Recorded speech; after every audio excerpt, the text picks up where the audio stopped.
पृथ्वीराज चव्हाणांनी ते काँग्रेसचे ज्येष्ठ नेते आहेत, पंतप्रधानांचे सल्लागार राहिलेले आहेत आणि त्यांचा प्रदीर्घ राजकीय अनुभव आहे.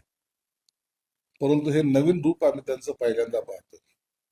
आजकाल तेही ज्योतिष सारखं भविष्य सांगायला सुरुवात त्यांनी केलेलं आहे. मला वाटतं अशा ज्या काही घडामोडी असतात त्या सहजासहजी लीक होत नाहीत, कुणाला माहीत नसतं. जर 19 डिसेंबरला आता जर होणार असेल तर त्यांना त्याची काही माहिती असेल तर त्याची कल्पना आम्हाला नाही. परंतु जे काही होईल किंवा होण्याचे संकेत आता दिसत नाहीत, परंतु झालं तरी त्या अत्यंत उच्च पातळीवर होतं आणि त्याची माहिती खाली कुणालाही नसते. प्रकाश आंबेडकरांनी एकनाथ शिंदे साहेब मुख्यमंत्री होतील असं जे काही विधान केलं त्यांचे आम्ही आभार मानतो.